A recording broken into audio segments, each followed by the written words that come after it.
Bienvenue sur Africa 24 dans cette nouvelle édition du QG News. Au sommaire de l'actualité, le chef de l'État angolais José Eduardo dos Santos a reçu le commandant des forces de la mission des Nations Unies en République centrafricaine, le général Tamunta Martin. La situation politique et humanitaire qui prévaut dans ce pays de la région des Grands Lacs était au cœur des discussions.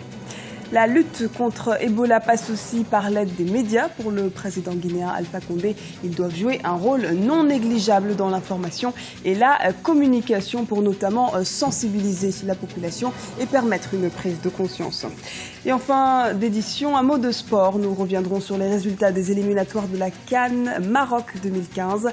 Le Cameroun, à domicile, s'est imposé face à la Côte d'Ivoire 4-1 et s'empare de la tête du classement du groupe D. Le président angolais a reçu ce mercredi 10 septembre le commandant des forces de la mission internationale de soutien à la Centrafrique, la MISCA. Au menu des discussions, l'appui militaire et financier de cette force multinationale, comme nous l'explique Ibrahim Ndiaye. En République centrafricaine, même si sur le plan politique, l'horizon semble s'éclaircir avec la mise en place du gouvernement de transition dirigé par la présidente Catherine Panza-Samba, la situation reste encore préoccupante. Sur le plan militaire, la mission internationale de soutien à la Centrafrique, la MISCA, manque de ressources militaires et financières pour remplir sa mission de sécurisation sur toute l'étendue du territoire centrafricain. Un manque de moyens qui n'empêche pas la force multinationale d'obtenir quelques résultats encourageants. Le rôle de cette mission a permis de résoudre certaines situations dans la ville de Bangui, où actuellement il est possible de circuler librement. Cependant, pour un règlement définitif du conflit et arriver à une sécurisation totale du pays, il est urgent d'apporter un soutien militaire plus conséquent à la Centrafrique. C'est le but de la visite ce mercredi 10 septembre en Angola de Toumanta Martin, commandant des forces de la mission internationale de soutien à la Centrafrique, la MISCA, pour solliciter l'appui de ses pays frères. La visite du commandant-chef de la MISCA de nationalité camerounaise en Angola auprès d'Eduardo dos Santos marque un tournant décisif dans les forces de sécurisation de la République centrafricaine.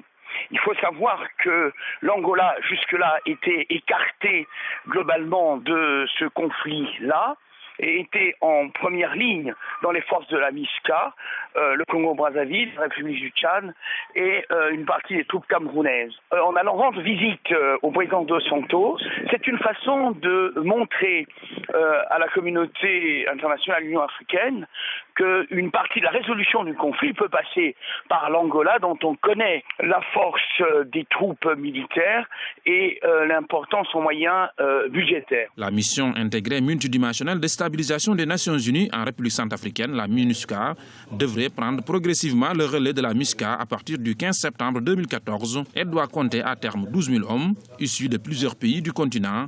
La MINUSCA aura plusieurs missions. Elle devra servir notamment à la mise en œuvre de la transition, y compris en œuvrant en faveur de l'extension de l'autorité de l'État et du maintien de l'intégrité territoriale de la République centrafricaine. Des étapes décisives pour un retour définitif de la paix dans le pays. Dans le reste de l'actualité, ouverture prochaine des négociations au Bénin. Les membres de la Commission nationale permanente de concertation et de négociation collective, le gouvernement et les confédérations syndicales vont se réunir le 15 septembre prochain à Cotonou, capitale économique du Bénin.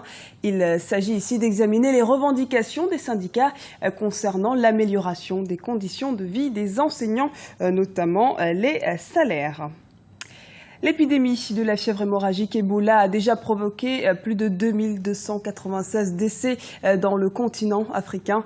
La propagation de la maladie a amené de nombreux pays à prendre des mesures importantes. Et pour le président guinéen Alpha Condé, les médias doivent jouer un rôle important pour éliminer ce virus. Les explications d'Ibrahim Ndiaye. L'information et la sensibilisation pour vaincre l'épidémie Ebola en Afrique. Plusieurs mois après son apparition dans le continent, le virus Ebola continue de faire des victimes.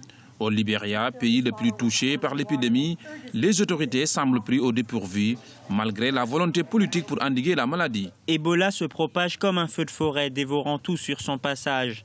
L'existence du Libéria est gravement menacée. Le Libéria n'a pas assez d'infrastructures, de capacités logistiques, d'expertise professionnelle et de ressources financières pour faire face à l'épidémie de manière efficace. Face à l'urgence, le chef de l'État guinéen Alpha Condé a invité ce mardi 9 septembre les médias à s'impliquer dans la lutte contre Ebola. Pour lui, il est crucial que les hommes des médias contribuent considérablement dans la communication afin de sensibiliser la population pour briser les obstacles et permettre une prise de conscience de la population, surtout dans les zones éloignées comme dans certains villages. Nous devons renforcer les mesures préventives car il y a des gens qui ne croient pas à la maladie.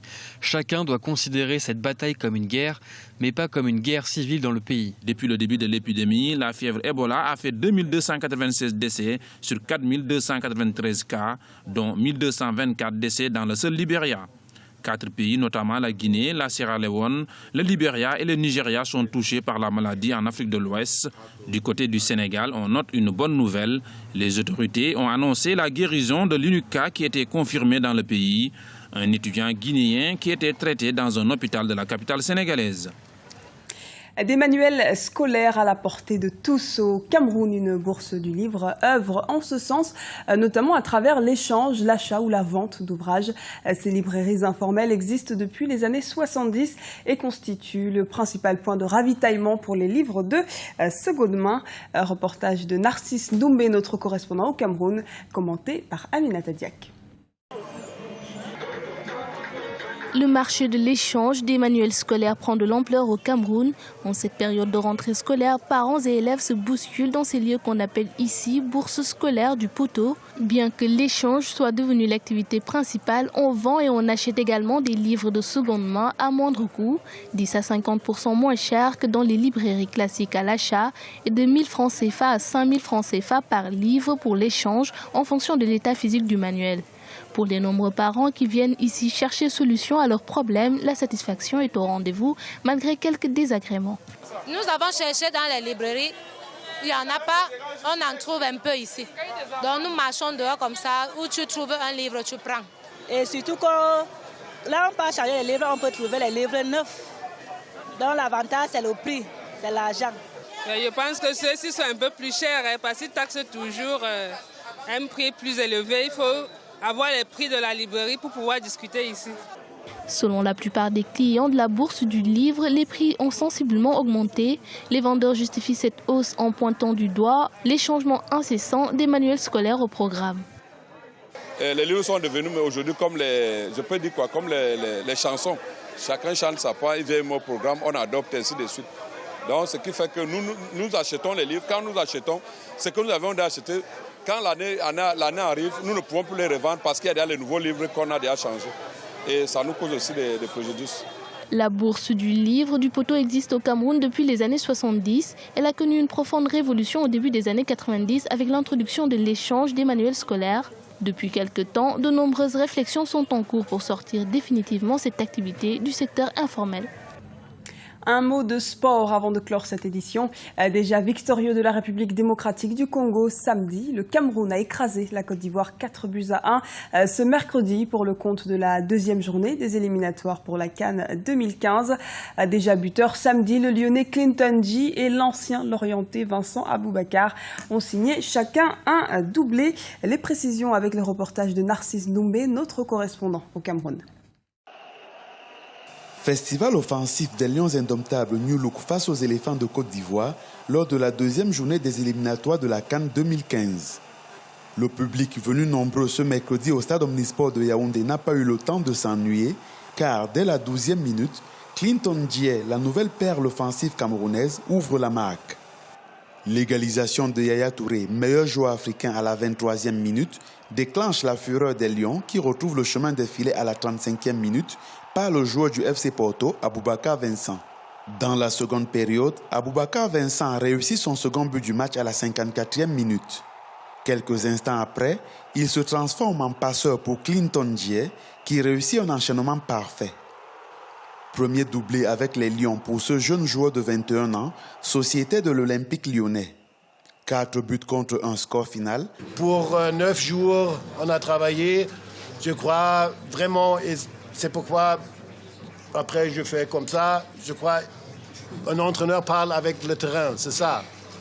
L'équipe, les joueurs, il faut parler avec le terrain, ça veut dire là-bas c'est la vérité. Et pour le travail de 9 jours, félicitations aux joueurs, c'était un bon travail et vraiment on voit, il y a des résultats, c'est ça, c'est pas mal.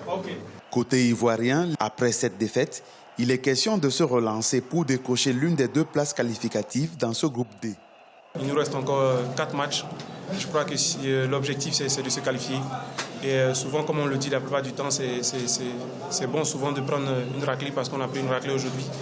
Et on va essayer de travailler pour revenir parce que, bon, voilà, on est une très jeune équipe, on apprend. Et pour le plus important, c'est de faire de telle sorte que voilà, le prochain match, on soit présent. Avec 2 victoires en 2 matchs, le Cameroun occupe seul la tête de ce groupe D. La 3e journée est prévue les 10 et 11 octobre prochains. Le Cameroun affrontera la Sierra Leone à Lubumbashi et la Côte d'Ivoire recevra la République démocratique du Congo. Et c'est la fin de ce journal. Merci de nous avoir suivis. Retrouvez dans un instant une nouvelle édition du QG News sur Africa 24.